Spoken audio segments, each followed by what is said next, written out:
शक्ति यादव जी, प्रधानमंत्री अगर इस तरह मंचों से सफेद झूठ भ्रष्टाचारी नहीं बचेंगे, धमकाने लगे, भ्रष्टाचार को एक्सेप्ट नहीं करेंगे प्रधानमंत्री नरेंद्र मोदी। बहुत एग्रेसिवली उन्होंने कहा है कि भ्रष्टाचार को भारतीय जनता पार्टी, उनकी सरकार एक्सेप्ट नहीं करेगी, भ्रष्टाचार पर कार्रवाई होगी। और भ्रष्टाचारी अगर एक साथ मिलेंगे तो ये मत समझिएगा कि हमारे हौसले हिल जाएंगे, कार्रवाई बदस्तूर जारी रहेगी।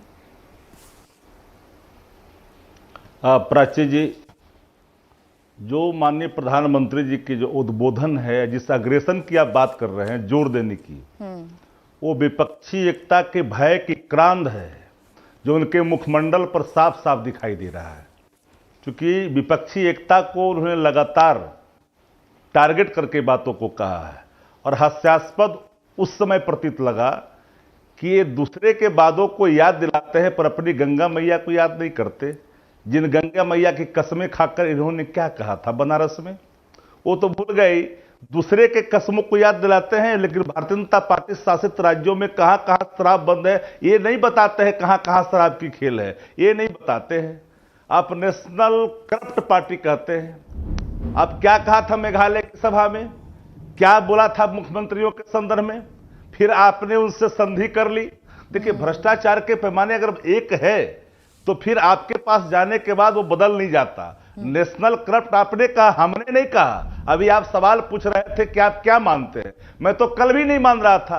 कल भी मैं मानता था कि पॉलिटिकल वेंडेटा का हिस्सा है और आज भी मैं मानता हूं, लेकिन आप जिसको करप्ट कहते हो उसको आप साथ मिला लेते हो, आप ऐलान करते हो किसी को नहीं छोड़ेंगे। फिर तो सबसे ज्यादा आरोप आप ही पर लगे, आप ही की सहयोगी पार्टी ने लगाए जो आज आपके साथ सत्ता में साझी है, जेडीयू।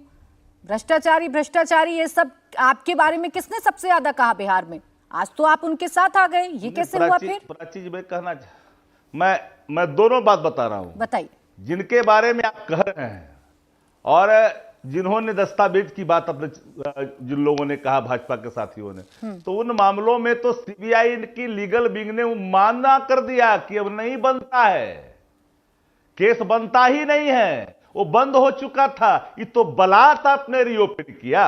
ये आपकी सत्ता की खनक की नाजायज उपयोगिता है। नहीं, आप बीजेपी का दुरुपयोग एक सेकंड शक्ति यादव जी, बीजेपी पर तो आप बोल लिए बहुत लंबा चौड़ा, आपने बताया बीजेपी तो पॉलिटिकल विंडेटा के हिसाब से करती है जो भी करती है, उसका जवाब भी मैं सैयद जी से ले लूंगी। लेकिन आप मुझे बताइए, जेडीयू जो करती थी, जेडीयू अगर आपको भ्रष्टाचारी बताती थी तो आज कैसे समझौता हो गया आपके बीच में और जेडीयू के बीच में?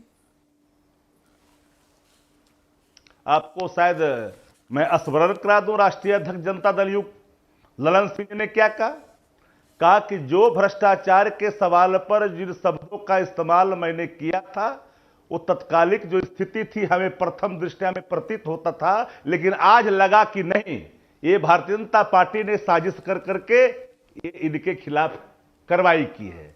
रहा सवाल दूसरा, देश के प्रधानमंत्री जी इतने सारे सवाल कर गए, लेकिन जो हालात है देश की उसकी चर्चा नहीं करते। ठीक है। अभी हमारे राजीव राय जो समाजवादी पार्टी के प्रवक्ता ने गिना दिया 2 करोड़ से लेकर के सबकी वादा। जरा किसानों के सवाल पर, मजदूरों मैं जवाब ले लूं धीरेन्द्र जी से एक जवाब। तो कोई बात नहीं कही, मैं धीरेन्द्र जी से एक जवाब आने वाले कल में धीरेन्द्र जी, मुद्दों की राजनीति नहीं होती है, सिर्फ और सिर्फ डराया जा रहा है। अब एक सेकंड शक्ति जी, धीरेन्द्र जी। इंडिया टीवी हर वक्त हर जगह डाउनलोड करने के लिए सर्च करें India TV news Google play store या ऐप स्टोर पर।